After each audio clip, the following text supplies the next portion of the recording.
Bueno, han pasado muchas cosas en San Fernando. Eh, Sigue la búsqueda de personas desaparecidas, porque todavía no todas han sido encontradas y siguen desapareciendo personas. Hubo un episodio como bien importante durante el COVID que pasó una caravana migrante de haitianos y la gente se volvió a ayudarnos. Y eso fue para mí muy bello, ¿no? O sea, la gente, los que había tenido que vivir en silencio la masacre de los 72, salió a dar cobijo, a ayudar, a apoyar así masivamente. Eso me emocionó mucho. Pero pues estos días vemos otra vez, o sea, bloqueos carreteros, secuestros, la toma del territorio, las militares. Entonces, la historia de alguna manera se repite con otros nombres, con otros grupos. La población sigue desprotegida.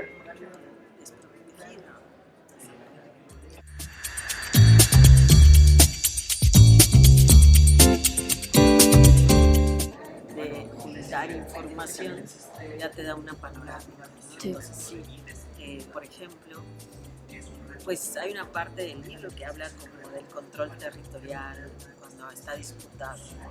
De dos grupos armados, también cómo lo tolera o lo autoriza o participa funcionarios públicos o del Estado, como de alguna manera sí, lo autoriza y el desamparo en el que vive. Sí. Hay una parte también que habla sobre la desaparición de personas que operan en estos territorios, en estas rutas, en estos territorios ocupados por dictaduras criminales, donde se simula que también está el Estado que opera, pero no tiene margen. Cómo se tolera también por las autoridades que ocurra esto y las atrocidades que pasan en estas zonas. Y también cómo ocurren asesinatos, pero desapariciones, algunas por esta misma disputa, ¿no? O sea, no hay que ser tu contrario, entonces todos los hombres jóvenes en edad reclutable ya son sospechosos o son reclutables, ¿no? También, o sea, sirven para tu propia defensa. Esa es otra de las cosas que vemos que se repiten. También el tema del control territorial para controlar rutas, ¿no? O sea, y todos los recursos naturales, como la población, los migrantes, son vistos como mercancía, como algo para extraer, ¿sí? Todas las empresas, todos los negocios, todo lo que pasa por el territorio no puede ser traficable. Y eso también es como importante. Y la otra parte es cómo, aunque se descubren estas fosas,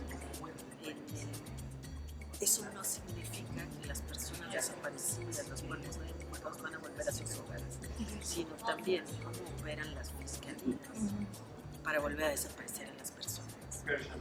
Y este tema de evitar que se sepa de la violencia, no hacer ruido, que no salgan malos índices, ¿no? O sea, que no se espante el turismo, las inversiones, cómo hace que se tomen estas decisiones de volver a ocultar cuerpos y con ellos se prolonga, se condena a familias, muchísimas familias que toda la vida estén buscando a su familiar desaparecido. Entonces, estas son algunas clases que da de la crisis forense.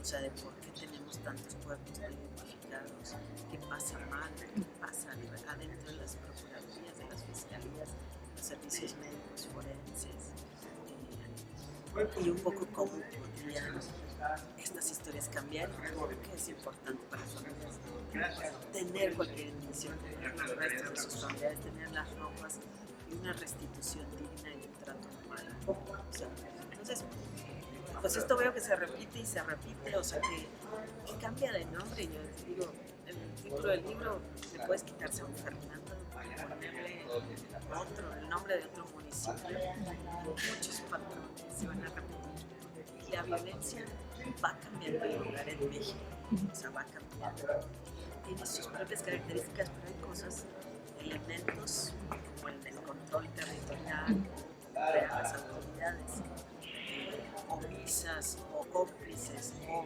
para ocultar la violencia o para desaparecer a las personas desaparecidas, que eso se mantiene.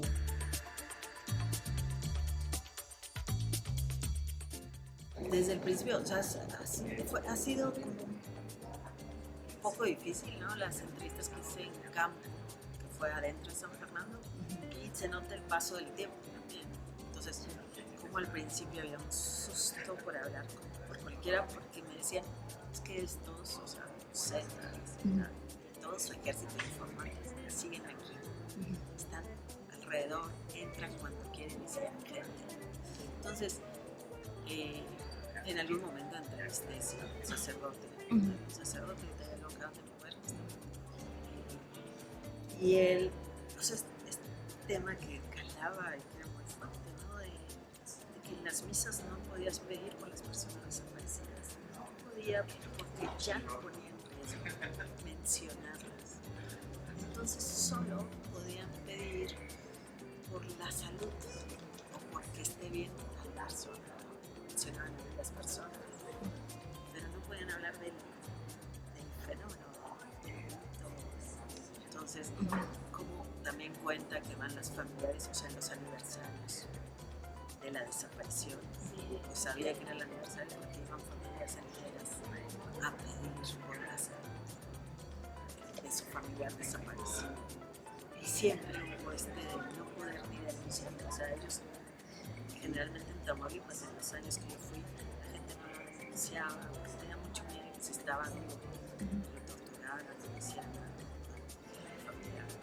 Entonces, eso, también las mujeres que cuentan, pues que en la misa, están en la misa el sábado, ¿no? El domingo santo, creo, o el viernes santo, y que fue cuando empiezan los balazos y los que dicen que en eso el sacerdote dice que aquí se quedan todos hasta las 2, 3 de la mañana, que cesan los balazos, que ahí empieza, ellos tienen muy claro, o sea, que fue en Semana Santa, la Semana Santa, la de 2010, cuando empieza esta, lo que llaman la guerra, ¿no? Entre los Zetas y el Golfo, y la población se queda en él, y como de ahí empiezan a ver la también hay gente religiosa, ¿no? Que tratan el tema de los cadáveres, que de alguna manera participa desde, no sé, o sea, hay diferentes personas que participan buscando cuerpos o comunitarias o ministerios públicos o así, que hablan mucho al respeto, o sea, del tema de los cuerpos, sobre la humanidad, sobre bendecirnos a todos, sobre ponerles un escapulario, que estén bien y de alguna manera tratar de hacer bien su trabajo, por así una familia los busca, sepan quiénes son. Digo, esto es un ambiente de inhumanidad que, o sea, a las personas asesinadas que son los cuerpos de los 72 migrantes o los 72 migrantes, pues, si pasan por, o sea, un muerto sigue su tragedia. Entonces ahí se ve también el desprecio hacia los cuerpos, pero hay gente pues que cree, o sea, que merecen un trato digno, que se refugia también, o sea, en la oración, o sea, muchos dicen que estaban pasando, o ya creía que ya venían por mí, y rezaban, ¿no? De hacerme invisible, Dios hacerlos invisibles, o gente que tenía una funeraria que me contaron de que enterraron a uno que venía de un bautizo, ¿no? Que tenía todos los recuerditos. Tenía todavía los recuerditos. Y también sé que había comunidades evangélicas que ahí predicaban, que estuvieron también esos años. Bueno, hubo un momento en que ya empezaron a secuestrar a todos, y entonces se dejaron varias misiones que iban, pero aún así me han contactado gente de estas iglesias que todavía están traumados, que tenían que ir a las comunidades ya no en el centro del municipio, todavía están procesando, ¿no? Esa violencia. Entonces hubo también un retiro, ¿no? Gente religiosa, así como para irse médicos, enfermeras también, pero el cura del pueblo, él contaba también triste y me contó a mí, o sea que a él le tocaba luego mediar secuestros y que incluso a veces lo desconocían a él, porque decía, bueno, tengo que estar aquí, o sea, este es un pueblo, me desconocieron, pero yo tengo que seguir yendo y predicando y haciendo el trabajo y haciendo como que no veo lo que están haciendo. Pues, en este caso, los Zetas y todo lo que pasaba, ¿no? Generalmente casi todo esto lo publiqué. Okay. O sea, eso es algo importante, si no, yo creo que no lo hubiera terminado. O sea, lo publiqué en la revista Proceso, hicimos el colectivo Más de 72, publicábamos en los aniversarios de los 72 migrantes, en las fosas, así, bueno, hacíamos cortes de caja. Entonces publiqué muchas cosas, lo que está ahí es lo que yo investigué así como persona, los testimonios que yo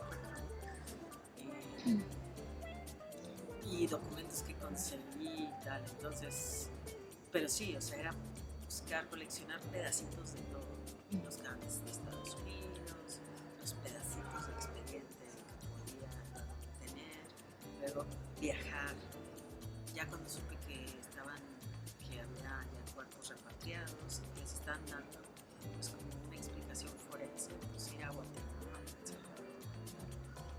a visitar a las familias, a entrevistarlas y ver si me dejaban sus documentos, y esos tenían vistas para que yo pudiera seguir y buscar otras familias. También recorrer en mi automóvil con otras dos amigas pues la ruta por la que salieron y buscando de pueblo en pueblo, guiada en los reportes del periódico, en las primeras notas que se publicaron en 2011, de que había gente que decía que seguramente su familia iba a ir de pueblito en pueblito buscando a esas familias, a si alguien había sobrevivido. Y bueno, pues tenía cosas en serviletas, en muchas, en bases de datos, tenía documentos sueltos que nunca quise dar, tenía entrevistas por todos lados, cosas ahí un poco desordenadas. Tenía cosas sistematizadas de que ya habíamos publicado, pero pues llegó un momento en que dije, bueno, ¿cómo hago para contar esta historia? Había muchas piezas que no quería contar en el proceso en la revista porque, por ejemplo, cuando supe cómo mataron a estos jóvenes, la crueldad, yo sentía que las 4 hojas que le daban en el proceso para un reportaje iban a ser de horror. Nadie iba a poder digerir porque yo no podía digerir eso. Tenía muchas cosas que explicar, entonces que 4 hojas no me daban. Entonces, por eso ya empecé a pensar en formato libro. Esto tiene que ir por capas y tiene que ir explicando cosas porque no se va a entender y no quiero que la gente solo se horrorice, sino que se entiendan cosas. Entonces, ya ahí ya pude sacar herramientas, elementos y ya llegó un momento en que dije, esto es como un collage. Y también a mí me gusta mucho, o sea, y como que dije, bueno, yo ya he publicado tal, no tengo un personaje que me dio desde antes de que llegaran los Zetas, tal, las búsquedas en Centroamérica, o sea, eran muchas cosas. Entonces ahí fue cuando dije, hace un relato coral donde va a haber monólogos. Entonces también los monólogos son como importantes porque esos ayudan a completar pedazos de la historia. Y ya fue cosa de ponerle el orden, ¿no? También, o sea, como, son como capas de cebolla. Yo digo que es como una suerte de lotería. Tú vas viendo el soldado, la funeraria, la sentido, la trama, y que también sea narrativa, o sea, que no sea una cosa mamotreto, aburrido. Sí. Por eso quizás duele mucho, o sea, duele mucho más por lo que es en primera persona, es escuchar las voces de muchas de las víctimas hablando de lo que les pasó a ellas, sin mediar, no, sino es un ejercicio de escucha.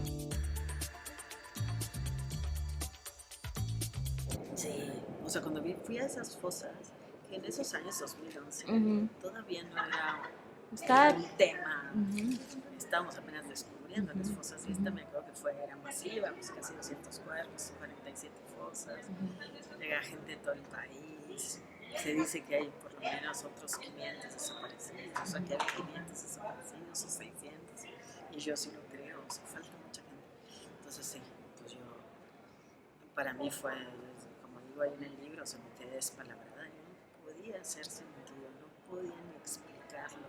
Me acuerdo que solo, como quien dice, vomité en el teclado una crónica del horror. O sea, esa crónica era así fuertísima de lo que veía, de lo que habíamos podido ver, de lo que había podido escuchar, ¿no? Entonces a partir de ahí como que empieza, también ya teníamos el tema de los 72, que había sido 8 meses antes, que había sido súper doloroso, que a muchos nos dio mucha vergüenza, nos indignó, nos entristeció. Entonces como que con todo eso sí fue esta obsesión de, bueno, juntas, ¿no? Ahí eran primero en Periodistas de Amigos, o sea, nos juntamos y investigamos diferentes piezas. Luego yo seguí, todavía di unos cursos en mi casa y ahí la tarea que yo ponía a los estudiantes que llegaron, periodistas jovencitos, era sigamos juntando piezas de San Fernando, era mi obsesión.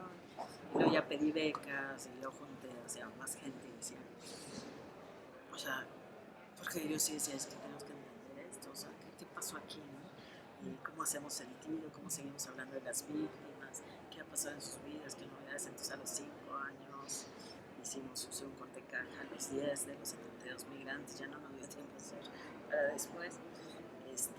Y bueno, pues pasó eso, pero pasó también que la vida, la guerra contra las drogas, había demasiadas notas horribles que cubrir cada semana para la revista Proceso, pues también un tema emocional fuerte, ¿no? También persecución de las autoridades, miedo, o sea, me pasaron muchas cosas, también como hartazgo del tema, también por querer saber, querer seguir, pero seguía preguntando obsesivamente, pero ¿dónde guardas eso? Si te roban los archivos, ¿cómo proteges a la gente? Entonces, ¿qué subes a internet? O sea, ¿qué si tecleas de qué estos testimonios, pero cómo haces para que si alguien se mete a tu compu no puedas saber quién fue, porque puede estar en riesgo, cuánto tiempo esperas para publicar? O sea, todo eso fue hasta que ya un día ya se acomodó. También pues, gané el premio con Javier Valdés de Random House, que pues, me pusieron un deadline y ya dije, bueno, pues voy a ver esto, le tengo que hacer sentido y tengo ya una fecha para presentarlo, y eso pues ya hizo que pues sí, que pudiera y que me destrabara por el compromiso legal.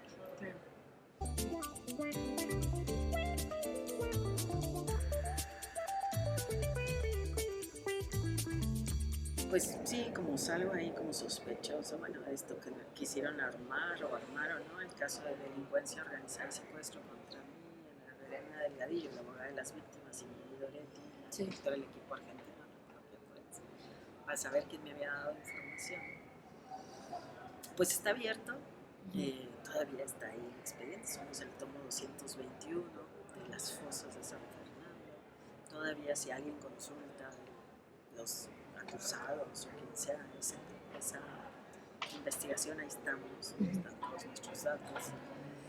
La fiscalía, aunque siguen muchos de los ministerios públicos que hicieron pero la fiscalía ha dicho, ay no, que por qué nos preocupamos, qué tal, que o sea, no ha pedido disculpas, no lo ha querido cerrar, y entiendo que volvieron a investigar. Pues cuando todavía lo denunciamos hace 3 años, volvieron a investigar otra vez quién me dio los expedientes, o a mover así como testigos, como supuestos testigos que piden anónimamente que investiguen, o sea, como si estuvieran cumpliendo la orden de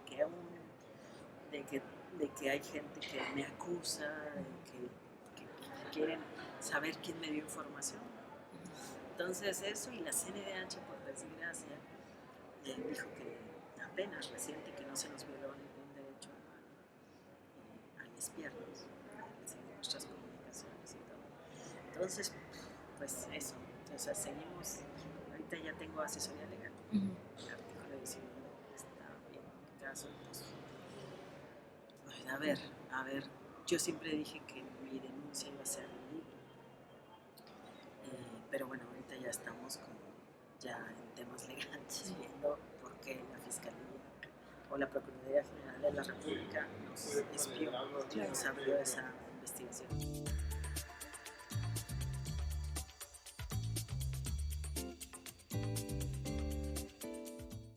Yo lo que trato es dar claves de lo que he entendido como reportera que cubre y acompaña a personas, familias que buscan a sus familiares desaparecidos.